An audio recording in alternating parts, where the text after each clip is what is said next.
आपको किसी ने 107 करोड़ का ऑफर दिया, आपने ठुकरा दिया। अर्चना जी का सवाल था कि क्यों? देखिए, जब हम लोग खुद स्टूडेंट लाइफ में थे तो बहुत सारे जगहों पे जाके पढ़ना हम लोग का सपना था। जैसे सर बता रहे हैं कोटा में, तो हम लोग की औकात ही नहीं थी कि कोटा जा सके। आज भी हमको लगता है 90% से ज्यादा ऐसे स्टूडेंट हैं जो स्टूडेंट लाइफ में रिजर्वेशन का टिकट नहीं कटा पाते हैं, जनरल डिब्बे से ही जाना पड़ता है उन्हें। गेट पे हम लोग खड़े रहते थे, इतना हिम्मत नहीं था कि अंदर चले जाएंगे तो 400 रुपया टीटी फाइन लगा देगा, वहीं बैठे रहते थे। हम कहाँ जा सकते थे उतनी महंगी कोचिंगों में जहाँ 1 लाख रुपया लगता था टीचर का मुंह दिखाई देखने में, क्योंकि पहले ऑनलाइन नहीं होता था। 1-2 लाख रुपया दीजिएगा तो टीचर का मुंह देखना पड़ता था। तो जब मौका मिला तो हम वो दिन नहीं भूले थे, अपने पैर के घाव नहीं भूले थे। हमें याद था कि और भी कोई होगा जिसको ये तकलीफ होगा, तो हमने ये सोचा था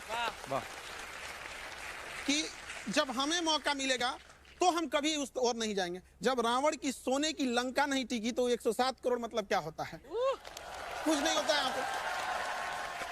और इनफैक्ट जो हमको 107 करोड़ दे रहा था अभी वो नहीं रहा। मतलब उसकी कंपनी, मतलब वो नहीं हो रहा।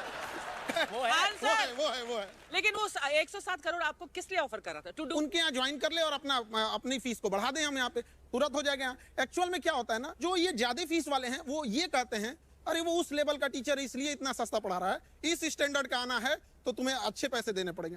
तो हम लोगों ने क्या किया, पहले मेहनत किए कि उस स्टैंडर्ड पे जाए, फिर दुनिया का सबसे बड़ा एजुकेशन चैनल बनाए, उसके बाद सबसे कम फी में पढ़ाएं। हम अब कहो कि इस स्टैंडर्ड का नहीं है, दुनिया का सबसे बड़ा है, बोलो अब। तो अभी मुंबई रेलवे स्टेशन पे लगभग 100-150 बच्चे जॉब कर रहे हैं जिनको 11 रुपए में हम पढ़ाए थे लॉकडाउन में। 11 रुपए में।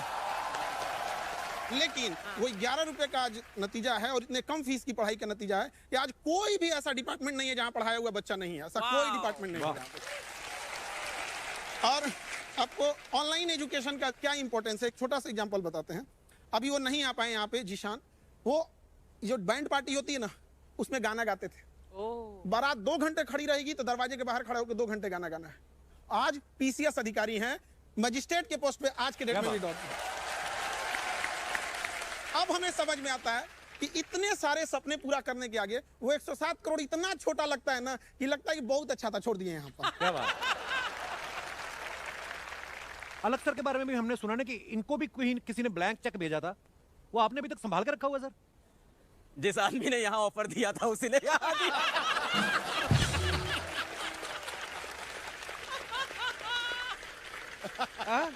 एक ही आदमी है। अच्छा, हम कॉल भी किए थे इनको, उस समय पूछे भी थे सर ऐसा ऐसा है क्या, तो इन्होंने मेरे को ही दिया था यहाँ पे, हम सबने छोड़ा था। तो वो एक तीर से 2 निशाने लगा रहा था। सर बोले ऐसा ऑफर, हमने कहा हाँ सर ये आता है, छोड़ो। कपिल भाई बहुत से लोग जानते होंगे पर आपके शो में बहुत सारे नए लोग सुन रहे होंगे। तो मैम मैं 6th क्लास में था तो पिताजी को हमारा घर बेचना पड़ा था और फिर हम लोग किराए पे एक स्लम के घर में चले गए थे। वहाँ मैं रहा, मेरा बड़ा मन था IIT जैसे एग्जाम की तैयारी करने का। पर क्या होता है कि जब ऐसे घर में आप रहते हो जहाँ का किराया 1100 रुपये है और घर में काम करने वाला कोई नहीं है, तो फिर आपको पैसे कमाने होते हैं। तो 8th क्लास में ट्यूशन पढ़ाने लगा। तो टीचिंग मेरे लिए कोई सपना, कोई पैशन कुछ नहीं था, मजबूरी थी। और मैं एक चीज़ बोलूँगा सर कि गरीब आदमी की ज़िंदगी में ना मजबूरी होती है काम करना। पैशन कुछ नहीं होता, पैशन हॉबी ये सब अमीरों के चोचले हैं। उस टाइम आपकी मजबूरी है कि आपको काम करना है, घर में पैसे लेके आने। तो मैं घर घर जाके ट्यूशन पढ़ाता था। वहां से पढ़ते पढ़ते फिर मेरा बड़ा मन था, बहुत मन था IIT की तैयारी करूं, पर नहीं थे पैसे, कोटा नहीं जा पाया। कोटा में बड़ी अच्छी अच्छी कोचिंग हुआ करती थी। तो आप थोड़े देर पहले बोल रहे थे ना कि टीचरों का पढ़ाई समझ में नहीं आता था, तो मुझे भी यही लगा कि हमारे कॉलेज में प्रोफेसर भी यार मजा नहीं दिला रहे पढ़ाई के अंदर। और पढ़ाई में मजा दिलाना बड़ा गलत माना जाता है समाज में। ये पढ़ाई में मजा क्यों हो रहा है भाई? टीचर हो, सीरियस रहो, टीचर हो, गरीब रहो, टीचर हो, पैसा कमाना मत सिखाओ। क्यों ना सिखाएं भाई? अगर मैं बच्चों को पैसा कमाना नहीं सिखा रहा हूँ तो किस लायक बना रहा हूँ? फिर मेरा कॉलेज छूटा। कॉलेज छूटा तो ये था कि मेरे को पढ़ाना है अब, तो हमें फिजिक्स पढ़ाना था। फिजिक्स के बेहतरीन एजुकेटर NV सर। तो मैंने कहा कि NV सर से मैं पढ़ के पढ़ा लूंगा। फिर मैं कोटा गया। अच्छा सर मैं आपको बता रहा हूँ, कोटा गया और कोटा में मैंने कहा कि यार NV सर के मुझे वीडियो कहीं से मिल जाए। तो वीडियो बड़े महंगे थे, 80,000 टाइप के। तो कोटा में स्टेशनरी होती है, वो पेन ड्राइव में पायरेटेड। तो 4,000 रुपए में मुझे इनके वीडियोस मिल गए। Thank you sir. फिर मैंने उससे पढ़ा फिजिक्स घर आके। बहुत बेहतरीन एजुकेटर, मैंने कई बार तारीफ की है। मैंने पढ़ा इनके वीडियो से और पढ़ते पढ़ते मुझे समझ में आया कि यार जो कोचिंग मैं नहीं कर पाया घर के हालात की वजह से, वो बच्चों के लिए सही होनी चाहिए। तब मैंने कहा यार मैं अपना प्लेटफॉर्म लॉन्च करूंगा। क्या बात। और आपके ऊपर तो देखो अब सीरीज बन रही है हेलो बच्चों। हाँ टीजर आया उसका, देखा मैं। अलग सर की जिंदगी से, इनकी जर्नी से इंस्पायर होकर जो एक सीरीज आ रही है बड़ी कमाल की, पर ये कितनी बड़ी बात है सर? सर ये बड़ी बात है, पर इससे ज्यादा बड़ी बात मुझे अभी कुछ बच्चे दिख गए वहाँ बैठे हुए। हाय रोहित। हाँ दोनों रोहित हैं।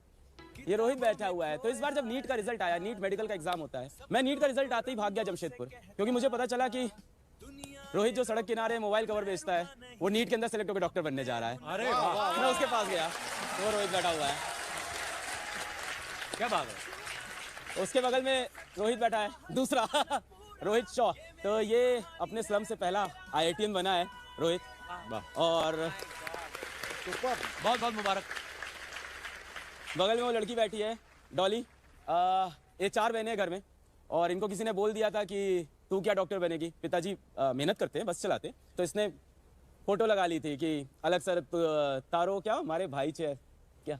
मैं ऐसे परेशान रहती थी कि अब अगर पैसे नहीं हैं तो कोचिंग तो कैसे ही करेंगे। तो ऐसे मेरे पापा को और हम सबको पता चला कि अलग पांडे नाम का एक इंसान है जो पढ़ाता है, और उन्होंने 3,800 रुपये का एक बैच था और वो लिया था मैंने। और उसके बाद मैंने मेरा फर्स्ट अटेम्प्ट नीट का दिया था, उसमें मेरे मार्क्स आए थे 192, बहुत कम थे।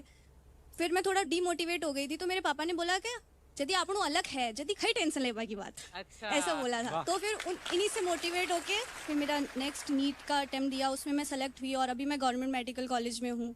तो जो कुछ भी है सब अलग सर की वजह से है। Thank you sir. Thank you. ये बड़ी इंस्पायरिंग स्टोरी है यार, हमारे लिए तो आज बड़ा मजा आ गया। सबसे बड़ी बात कपिल पता क्या है जी। कि थोड़े पैसों में क्वालिटी एजुकेशन। राइट। यहाँ जो ये कह रहे हैं ना, वो इतनी बड़ी बात है कि वो एजुकेशन जिस पे पैसे कम लगे, अपने पैरों पे खड़ा हो जाए और नौकरी तुम्हें ढूंढती फिरे, ये सबसे बड़ी बात है। क्या बात। एनवी सर, जैसे अलग सर ने कहा कि आपके बड़े सारे वीडियोस देखे उन्होंने पायरेटेड पेन ड्राइव में। हमारे ना अमृतसर में एक हलवाई थे, उनके पास ना एक लड़का आता था समोसे लेने रोज। तो बोलते थे पैक कर दो, कहता पैक नहीं, मैं ताजे देखूंगा कैसे बनते हैं। वो 1 महीना समोसे लेने आता रहा, 31वें दिन आया नहीं। हलवाई ने पता कि कहाँ गया वो, फिर पता चला उस लड़के ने बगल वाली दुकान ले ली, उसने अपनी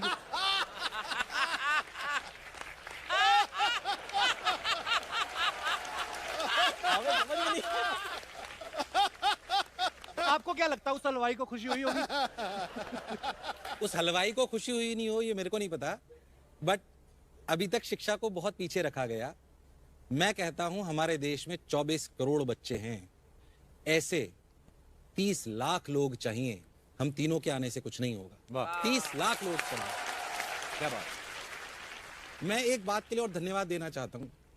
आज जो मैं सपना जी रहा हूं यहां बैठकर, मैं जब पढ़ाना शुरू करा था तब भी मैंने कभी सपना देखा ही नहीं था कि हम ऐसे शोज में जाएंगे। आपने यहां बिठाकर वो सम्मान देकर आज पता नहीं कितने शिक्षाविदों को शिक्षक बनने के लिए प्रेरित करा है, शायद आपको पता भी नहीं है। अरे सर, हमारा सौभाग्य है कि आज आप आए हैं और बड़े सारे लोग प्रेरणा लेंगे। और ये बड़ा अच्छा लगता है देखकर। देखिए यहाँ पे 2 लोग बैठे हुए हैं, लोग यहाँ पर ये इनके पायरेटेड वीडियो से पढ़े थे, बावजूद इनको इस बात की खुशी है कि ये यहाँ पहुंचे, न कि जलन है। ये चीजें बहुत इसमें कोई लीगल एक्शन तो नहीं होगा ना? सर लीगल एक्शन का टेंशन नहीं लिए, बहुत पुलिस पड़ा है हम लोग यहाँ पे। आप बोले ना कि वो समोसे वाले को जलन होगा कि नहीं होगा। माँ बाप और शिक्षक चाहता है कि इनके बच्चे इन्हें हरा दें, हमें हारने में खुशी होती है बच्चों से। यहाँ पर क्या बात है यार। कपिल भाई, क्या बात मैं है? एक बात और कहना चाहता हूं कि जिस कंपनी की सर लोग बात कर रहे हैं चेक आए, वो भी मैंने आज तक कभी रिवील नहीं करा। इतना बड़ा चेक 700 करोड़ रुपए उन्होंने बोले नितिन, कल 684 टू बी प्रिसाइज मेरे व्हाट्सएप में मैसेज है। This is first time when I am revealing this. 684 crore in my account, second day आपको ट्रांसफर होंगे। आपकी सैलरी 15 करोड़ होगी मेरी खुद की, उसके बाद और आपको हमारा पूरा सेगमेंट संभालना है। It's a huge amount for anybody, I think. बिल्कुल। जो भी यहाँ पे बैठा हुआ है। पापा ने बोला यार तुझे बच्चों से प्रेम है, तुझे आनंद आता है। माताजी बैठी हुई है, अपन क्या लेके आए थे, बहुत है अपने पास, जो आ रहा है वही अपन से नहीं बीत रहा है। एक बात कहना चाहता हूं कि मंच बहुत बड़ा है। जितने भी इन्वेस्टर्स मुझे सुन रहे हैं, देश में जितना आप पैसा पंपिंग कर सकते हैं करिए। हमारे देश से बड़ी शिक्षा कहीं नहीं है और इससे बड़ा परोपकार कहीं नहीं मिल सकता। बहुत सारे लोग, मेरा स्टूडेंट यहाँ पे बैठा हुआ है कि सुमित भट्ट, इसको मैंने लड़की के साथ पकड़ा गार्डन में। ऐसे बहुत सारे बच्चे, हम पहले क्या करते थे, गार्डन में चले जाते, बच्चे क्या करके बंद करके चले जाते हैं, किसी लड़की के साथ बैठे हैं, तो मैंने इनको पकड़ लिया और उसको डांटा। ऐसे बहुत सारे किस्से हैं और he is doing wonderful in edtech space. ये एडटेक में बहुत बड़े काम कर रहा है, इसकी बहुत बड़ी कंपनी है खुद की।